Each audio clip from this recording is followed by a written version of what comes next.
अहिले हामी दुईजना स्प्लेन्डर एनएक्सजी बाइकलाई खोलेर अनि केमचेन अनि हाफ ग्यास्केट रोलर अनि केमचेन सेट चेन्ज गर्दैछौँ।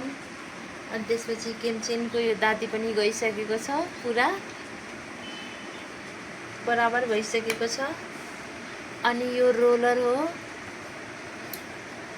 यो सानो रोलर हेर्नु त कस्तो भइसकेको छ, पुरै गइसकेको छ।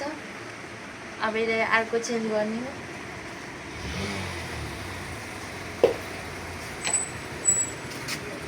कति छिटो दुध आयो आज। बल्बहरू लेपिङ गरेर फिट गरिसकेको छु हेड। यो केम साप चाहिँ राख्नै छ, निस्किसके राखिसकेको थिएँ। अब यो बोल्टहरू टाइट गरेपछि निस्किँदैन। यहाँ गोरख के गर्नुभयो? के गरेको? केमचेन रोलर र बहिनी दाँती हो, त्यो भन्छ एल्पम दाँतीको गियर लगाइरहेको छ। केमचेन त्यो बल्ल यो खराब भएर सिज यस्तो भइसकेछ, हेर्नुहोस् त। यो यसको भित्रको गोटी कस्तो भएको छ। यो दाँती खराब भएर इन्जिन सिज भएको। अनि यो चाहिँ यस्तो भएछ, वाल परिसकेको छ, हेर्नुहोस् त।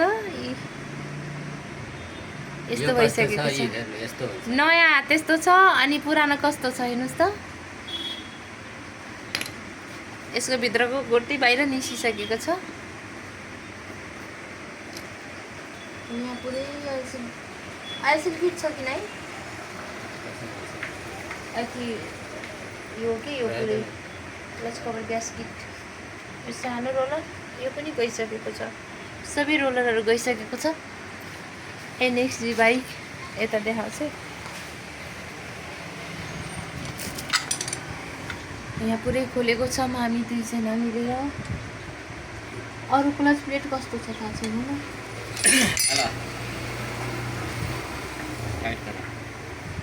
अब मैले टाइट गर्छु। खोइ कहाँ गयो?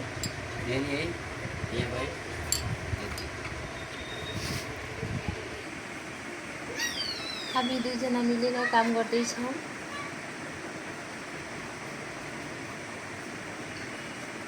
खोइ ओरिङ, यहाँ ओरिङहरू निकालेर अर्को हाल्दैछौँ। एकदमै फोहोर भएको छ। अब यो पुरै सफा गरेर यसरी सफा गर्नुपर्छ। सिलेकहरू हेर्नुहोस् त,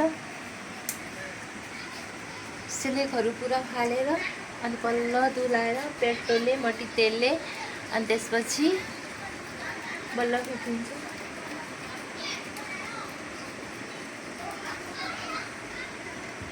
यसको यो कोइल प्लेट को आइसिल पनि पुरै टाँसिसकेको छ, बराबर भइसकेको छ। चेन्ज गर्ने बेला भइसकेको छ। यसलाई पनि अर्को चेन्ज गर्ने हो।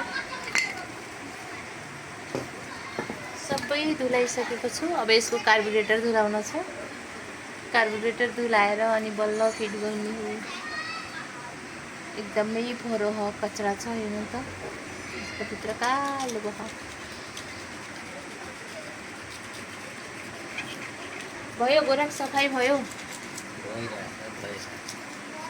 के भयो, के बाँकी छ?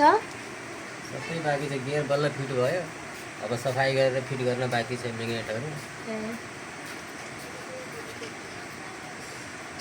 अया मच्छर टोक्यो। काम गर्ने बेलामा भुइँमा एउटा ठुलो बाटा थाप्नुपर्छ, किनभने यहाँ धेरै पेट्रोलहरू मट्टीतेलहरू चुहिएको छ। यसरी भुइँमा चुहाउन हुँदैन। एउटा ठुलो बाटामा थाप्नुपर्छ। अनि यो यसमा हाम्रो चप्पल खुट्टाहरू पऱ्यो भने अनि लोटिन्छ चिप्लो भएर। त्यही भएर व्यक्तिगत सुरक्षा अपनाउनुपर्छ, सरसफाइको ध्यान गर्नुपर्छ। यहाँ गोरखले बाटा सानो राखेर पुरै भुइँभरि इन्जिन ओइल, पेट्रोल, मट्टीतेल पोखाएर बिजोग भएछ साथीहरू। यस्तो कसैले पनि काम गर्दैन। यता मैले गरेको छु, या बाटा थापेर गरेको छु। यसरी यहाँ बाटा थापेर अनि बल्ल गरेको छु, धुलाएको छु, सफा गरेको छु। गोरखले पुरै भुइँभरि इन्जिन ओइल पखाइदिएर अझ टाइम लाग्छ। यो आज बनाएर अनि त्यसपछि स्टार्ट गर्ने हो। स्टार्ट गरेपछि रमा गर्नुपर्छ, रमा गरेर राखिदिने 2 घन्टा। त्यसपछि रमा भइसकेपछि अनि बल्ल यसलाई स्कुटी बाइकलाई धुने हो। धोपछि अनि बल्ल जसको बाइक हो उहाँलाई बोलाएर दिने। हजुरहरू पनि नजिकदेखि हुनुहुन्छ भने आउनु होला बिन्जना मोटरसाइकल वर्कसपमा, पुरानो हाट बजार लाइन, पुरानो नगरपालिका, सिंहल गेट, सी गेट है ना, हाम्रो गेट नगरपालिकाको गेटदेखि भित्र आउनुपर्छ। बिन्जना मोटरसाइकल वर्कसप, वर्कसप देखाउँछु हजुरहरूलाई। हेर्नुहोस् बिन्जना मोटरसाइकल वर्कसप।